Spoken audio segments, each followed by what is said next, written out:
دریا ہوں. ہے قول خدا قول محمد فرمان نہ بدلا جائے گا.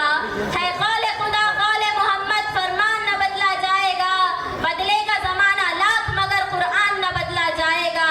بدلے گا زمانہ لاکھ مگر قرآن نہ بدلا جائے گا. عزیز محترم، اب میں نے آپ کو قرآن کا تعارف قرآن کی زبانی تو سنا دیا ہے. اب میں اس عظیم الشان ہستی کے چند ارشادات سنا دوں جس عظیم الشان ہستی پر یہ قرآن کریم نازل ہوا.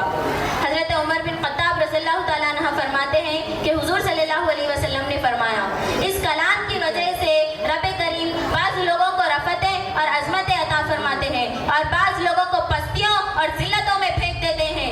جو لوگ قرآن کریم کو قرآن کریم پر سچے دل سے ایمان لائے، اس کو سمجھ کر پڑھا اور اپنی انفرادی اور اجتماعی زندگی میں اس پر عمل کیا، تب اللہ نے انہیں ایسی بلندیاں عطا کی کہ آج تک زمین و آسمان میں ان بلندیوں کے چرچے ہیں. اللہ تعالیٰ نے انہیں ایسی عظمتیں عطا کی کہ عظمتوں اور وجاہتوں کے بڑے بڑے مدعی ان کے پاؤں کی ٹھوکر بنے. وہ عرب کے بدو تھے، صحرا کے باسی تھے، اونٹوں کے چرواہے تھے، بھیڑوں کے گریبان تھے، علم و حکمت سے حقیر تھے، دنیا کی نظروں میں حقیر و ذلیل تھے. لیکن جب انہوں نے قرآن کو اپنے سینے سے لگایا تو زمانے کے امام بن گئے، اپنے نصیب کے دھنی بن گئے، اخلاق کے غنی بن گئے، اپنی قوموں کے پیشوا بن گئے. اے مومنو سنو یہ حقیقت قرآن کی، اے مومنو سنو یہ حقیقت قرآن کی، جنت میں لے کے جائے تلاوت قرآن کی.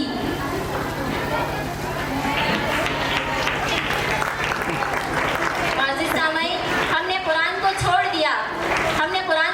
دیا تو پستیاں ہمارا مقدر بن گئی، ذلت و رسوائی ہمارا نصیب ٹھہری. کفار ہماری ذلت پر پھکیاں کستے ہیں، مذاق اڑاتے ہیں، یہودی ہم پر ظلم اٹھاتے ہیں، ہمارے آقا کے جانثار غلاموں کے بارے میں بد کلامی کرتے ہیں.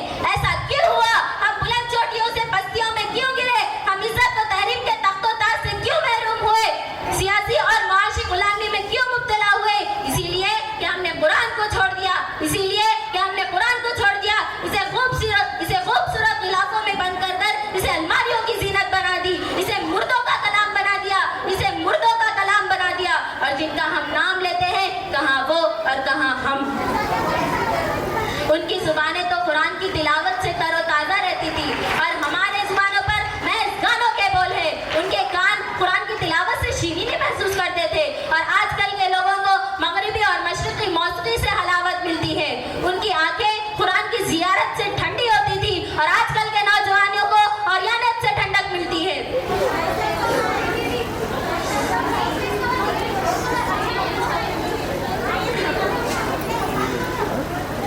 معزز سامعین، ہماری نسبت جن بزرگوں کی طرف ہے وہ تو ایسے نہیں تھے. وہ تو دنیا کے عیش پرستی سے متاثر نہیں ہوتے تھے لیکن اللہ کے کلام سے خوب متاثر ہوتے تھے. وہ معزز تھے زمانے میں مسلمان ہو کر اور ہم خوار ہوئے تاریخ قرآن ہو کر. ہم نے قرآن کو چھوڑ دیا. اگر ہم پھر سے قرآن کو سینے سے لگا لیں گے تو ہم ہماری کھوئی ہوئی عزت و وقار کو بحال کر سکتے ہیں. قرآن کے اندر ایسی تاثیر ہے کہ وہ حامل قرآن اور حافظ قرآن کو فائر پروف بنا دیتی ہے، یعنی کہ اس پر جہنم کی آگ اثر نہیں کر سکتی. مسلمانوں، قرآن مقدس کو نازل کرنے والی کی قسم، جس معاشرے میں قرآن کی حکمرانی ہوگی وہ معاشرہ بے مثال ہوگا. جس ملک میں قرآن کا نظام ہوگا وہ ملک بے مثال ہوگا. اگر تم بھی بے مثال بننا چاہتے ہو تو قرآن کو اپنا لو، روحوں کو چمکا لو. قرآن کو پڑھنے اور سمجھنے کے لیے کچھ وقت نکالیے اور ہر محلے میں مسجد میں درس قرآن کے حلقے قائم کیجیے. اپنے وارثوں اور خطیبوں کو مجبور کیجیے کہ وہ آپ کو بے بنیاد کہانیاں سنانے کی بجائے آپ کو قرآن اور سنت سکھائے. آخر میں ایک مصرعوں کے ذریعے اپنی تقریر کا اختتام کرنا چاہتی ہوں.